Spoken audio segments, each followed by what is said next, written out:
réconciliation nationale constitue un cas de force majeure. Discuter avec les acteurs politiques afin de trouver des solutions à la résolution des élections est l'objet de la mission de la SADC à Madagascar.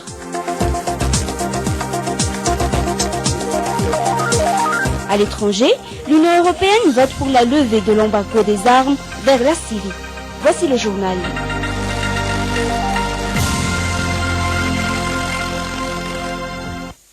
Vous êtes toujours sur la chaîne nationale. Merci de rester avec nous dans cette édition française. Bonsoir à tous et bienvenue.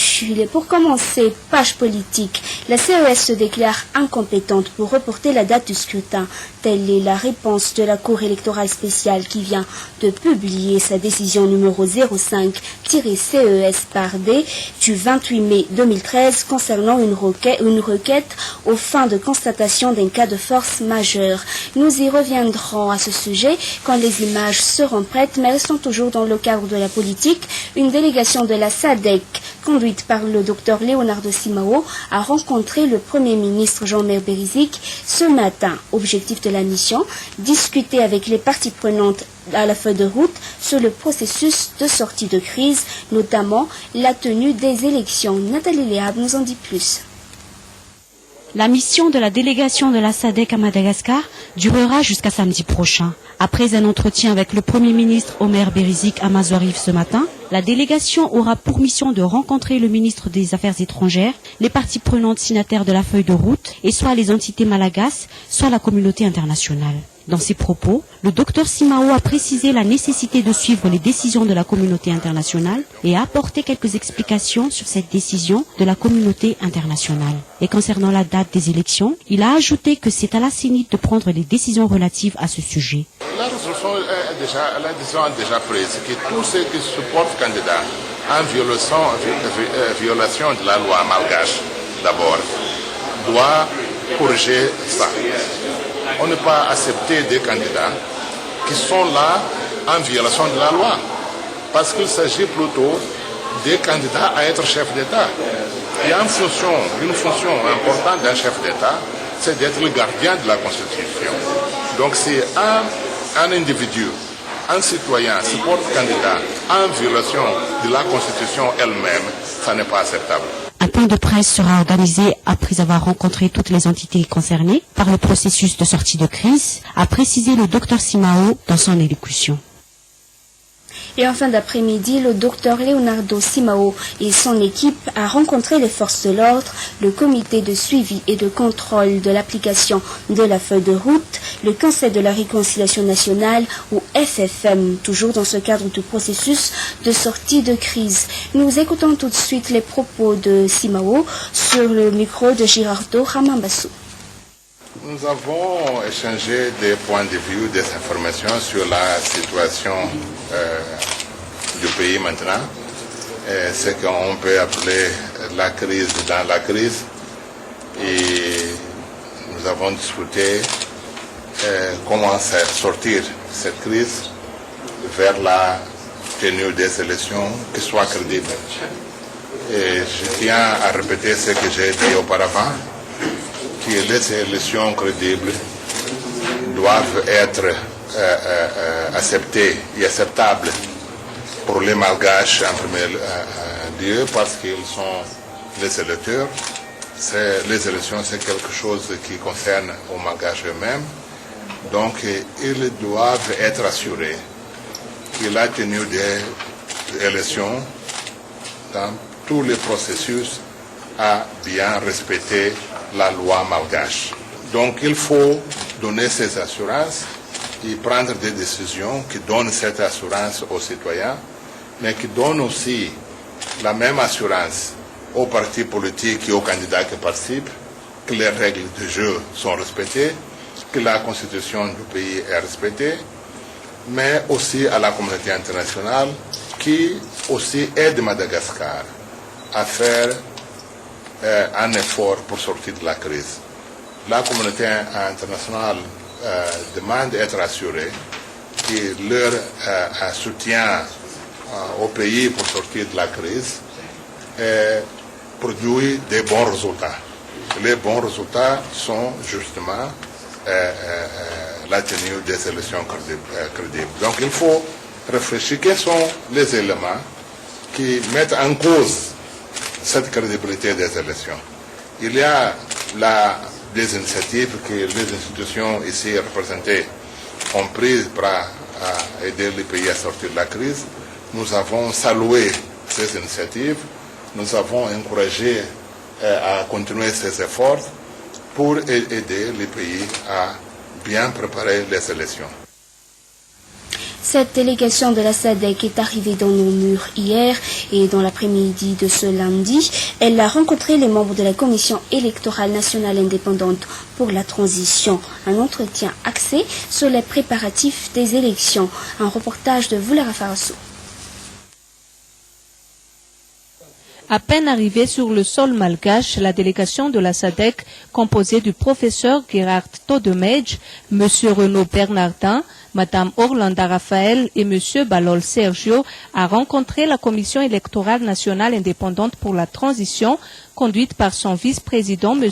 Njinamam Ralayarliv. Cette rencontre a eu lieu dans l'après-midi du lundi 27 mai 2013 au siège de l'institution à Larbi. Au cours de l'entrevue, la CENIT, par le biais de son vice-président, a exposé à cette délégation les étapes franchies et la situation des préparatifs électoraux pour cette année 2013.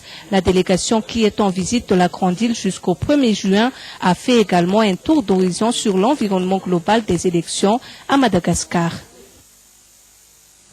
Dans un tout autre sujet, mais toujours dans ce cadre de relations avec l'extérieur, raffermir les liens entre la Grande Île et l'île de la Réunion, tel est l'objet de la rencontre entre le président du Conseil régional de la Réunion, Didier Robert, et le Premier ministre Omer Berizik cet après-midi au Palais d'État de Mahazouariv. Une visite entrant également dans le cadre de la préparation du Salon international de Madagascar sur le tourisme. Suivons tout de suite les commentaires sur un reportage de Jocelyne Thiave et sur les images de Lucien Genso.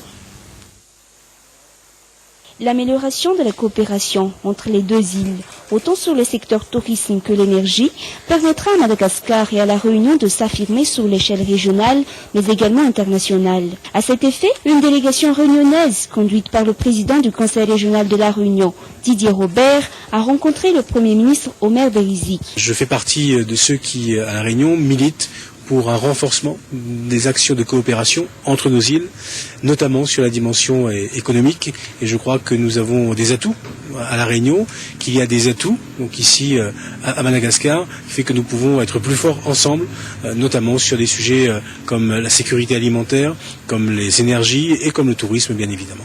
Madagascar reste un marché intéressant pour la Réunion, a souligné le Premier ministre. Il y a toute une possibilité que l'on pourrait évidemment exploiter, plusieurs secteurs de l'économie, mais également bien sûr les liens culturels, les liens historiques qui existent entre nos deux îles peuvent servir de levier au renforcement de cette coopération. Madagascar peut être un marché intéressant pour la Réunion, de par le nombre de sa population, de par sa proximité, de par les possibilités que peut offrir Madagascar en matière de production. En marge de cette rencontre, le Premier ministre Omer Berizik a expliqué que la décision de reporter les élections ne relève pas de la compétence du gouvernement, mais celle de la CENIT. Toutefois, si le gouvernement constate que les conditions requises pour pouvoir réaliser des élections ne sont pas encore remplies, il peut demander à la CENIT d'en prendre acte et de les reporter si besoin est, mais après consultation de la communauté internationale. Lui de souligner que nous ne pouvons pas nous exclure de la communauté internationale car nous ne pouvons pas nous isoler. Concernant les ministres candidats et démissionnaires, une organisation interne a été établie, leurs intérims ont déjà été désignés, cite le Premier ministre. Par ailleurs, si les élections seraient reportées, ils reprendront leur poste et ils démissionneront à 60 jours de l'élection ensuite. Et dans un tout autre domaine, 15 régions sont actuellement envahies par les criquets. Un essaim de 15 km de long semblable à un gigantesque nuage noir file au ras du sol à 20 km à l'heure. 100 000 tonnes de végétation disparaissent en un jour et selon les responsables de la lutte anti-acridienne, Tout le territoire de la Grande Île sera infesté d'ici le mois de septembre si aucune disposition n'est prise à temps. Ainsi, l'alerte est déclenchée. Suivons tout de suite les commentaires de Nathalie Léabi. Le passage du cyclone Haruna en février dernier a créé des conditions d'humidité favorables à la prolifération de criquets migrateurs. Une mission de comptage estime aujourd'hui que la population de criquets a atteint les 500 milliards d'individus. Situation extrêmement grave pour toute la population malagasy. En novembre dernier, le gouvernement avait déjà déclaré l'état d'alerte, qualifiant l'invasion naissante de calamité publique. Mais malheureusement, la majeure partie du budget du Centre national anti-acridien part en salaire et les fonds internationaux se font attendre. Cette invasion de criquets migrateurs est une catastrophe, annonce le chef de la mission, Titouane Andjamarouine, ainsi que ceux de l'Organisation des Nations Unies pour l'alimentation et l'agriculture. Un essaim de 15 km de long, prenant forme d'un gigantesque nuage noir de millions de criquets, qui filera du sol à 20 km à l'heure. Jusqu'à 100 000 tonnes de végétation disparaissent en une journée. Ces nuages de criquets engloutissent tout. Les pesticides contre les parasites des rizières ne sont pas efficaces contre les criquets. Selon la FAO, il faut plus de 30 millions d'euros pour lutter contre ce fléau. Il faut rassembler au moins 17 millions d'euros d'ici juin et 31,5 millions d'euros en tout pour pouvoir démarrer en septembre le traitement par voie aérienne des millions d'hectares touchés. Mais jusqu'à ce jour, les agriculteurs souffrent et les criquets se multiplient. Et comme nous l'avons déjà évoqué au début de ce journal, la CES se déclare incompétente pour reporter la date du scrutin. Telle est la réponse de la Cour électorale spéciale qui vient de publier sa décision numéro 05-CES/D du 28 mai 2013 concernant une requête aux fins de constatation d'un cas de force majeure. Cette décision fait suite à la lettre du président du FFM, ou Philankeftin Fampiavanana Malagasy, qui a saisi la Cour électorale spéciale le 24 mai dernier aux fins de report des élections justifiées par le cas de force majeure. Tout de suite, les détails avec Nathalie Léabi.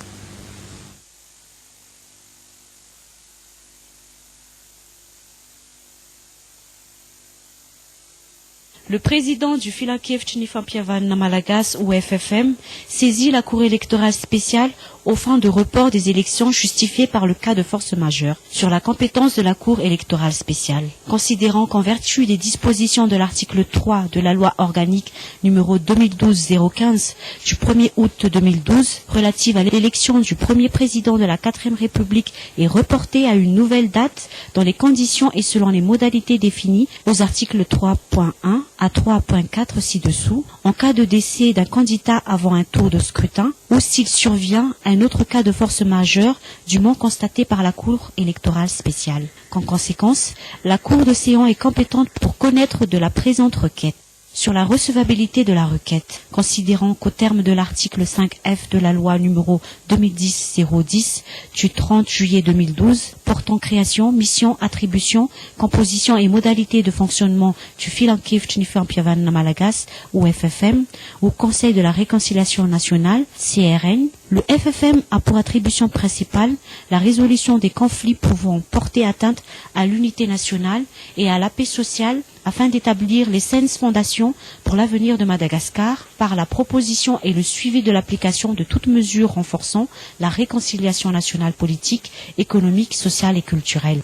Qu'ainsi, le président du Philankeftin Fampiavanana Malagasy est habilité à saisir la Cour électorale spéciale. Sur le cas de force majeure, sur le plan politique, l'absence de solution concertée sur le cas des 3 candidats précités est une source de conflits politiques croissante. Les hauts responsables des forces de l'ordre ont même officiellement fait part de leur conviction que seules des élections organisées dans un climat apaisé peuvent garantir la paix sociale, considérant que les situations exposées par le requérant constituent un cas de force majeure.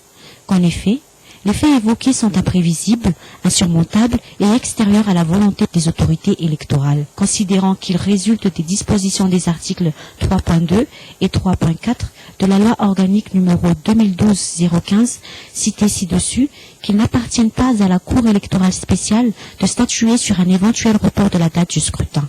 Par ces motifs, décide ainsi, dans l'article 1er, la Cour électorale spéciale est compétente pour connaître de la requête du président du Philankif Tchnifampiavan Malagas. Article 2, la requête du président du FFM est recevable. Article 3, la Cour électorale spéciale constate que les faits évoqués par le requérant constituent un cas de force majeure. Article 4, la Cour électorale spéciale n'a pas compétence pour statuer sur un éventuel report de la date du scrutin. Article 5, la présente décision sera publiée au journal officiel de la République. Et avant de passer aux actualités internationales, la préfecture de police d'Antananarive fait savoir que les lois en vigueur interdisent formellement la commercialisation des pétards et assimilés, ainsi que leur utilisation sur les voies, les places, les lieux publics ou sur tout autre lieu où il y a rassemblement de personnes. Ceci à partir du 1er juin au 30 juin 2013 inclus. Une observation de ces dispositions sera constatée et réprimée conformément aux dispositions des textes en vigueur relatifs aux troubles de l'ordre public. Et à l'étranger, à présent, l'Union européenne lève l'embargo sur les armes pour les rebelles syriens. Toutefois, il n'est pas encore question de livraison d'armes, ou du moins pas pour les jours à venir. Une décision considérée par l'opposition syrienne comme peu et un peu tard. Suivant tout de suite le reportage. Réunis lundi soir à Paris dans le but de dégager la formule pour une conférence internationale sur la Syrie, les chefs de la diplomatie américaine et russe n'ont toujours pas réussi à aplanir les nombreux points de désaccord qui subsistent. Quand la conférence aura lieu? Et évidemment, cela dépend des participants et des décisions qui doivent être prises conjointement avec nos amis et alliés et les Nations Unies. Nous avons discuté des moyens de procéder en fonction de la répartition des tâches sur laquelle nous nous sommes mis d'accord à Moscou pour persuader toutes les parties syriennes et les puissances étrangères à coopérer avec nous pour que la conférence puisse se tenir. Ce n'est pas une tâche facile. Dans le même temps, l'annonce par l'Union européenne de la levée de l'embargo sur les livraisons d'armes à la rébellion a daté du 1er août pour la protection des civils, selon Catherine Ashton, a fortement déplu à Moscou. La Russie a estimé qu'une telle décision portait préjudice aux efforts de règlement diplomatique et indiqué qu'elle allait livrer des missiles solaires perfectionnés au régime de Bachar el-Assad pour dissuader toute intervention étrangère dans le conflit. Divisée elle-même sur les questions de représentation à la très aléatoire conférence de Genève II, l'opposition syrienne s'est félicitée de la décision européenne. C'était une nécessité. Nous ne pouvons pas attendre. Le prochain rendez-vous est prévu en août et nous perdons des vies tous les jours. Nous ne pouvons plus attendre. Quant à la livraison de missiles russes S-300 aux forces du régime, Israël a prévenu qu'il saura quoi faire si elle avait lieu. L'Irak au cœur d'une série d'attentats. 10 kamikazes ont frappé des quartiers chiites à Bagdad et dans le nord du pays, faisant 60 morts et des centaines de blessés dans la journée d'hier. Bagdad frappé au cœur, Bagdad ensanglanté. Une dizaine d'attaques coordonnées ont visé lundi plusieurs quartiers chiites de la capitale irakienne. Ici, à Habibiya, il y avait foule. Les kamikazes ont profité du marché des voitures d'occasion pour faire sauter 2 véhicules piégés. Un homme a laissé la voiture ici, puis il a traversé la rue et il est monté dans une autre voiture. J'ai dit « Attention, il y a une bombe !» Tout a explosé au moment où les gens couraient. La double explosion a tué 12 personnes. Une vingtaine d'autres ont été blessées. Désespoir des familles qui, pour certains, ont perdu leurs proches et d'autres, toutes leurs économies. Les voitures à vendre ayant flambé dans l'attentat. Au même moment, d'autres secteurs de Bagdad étaient également touchés.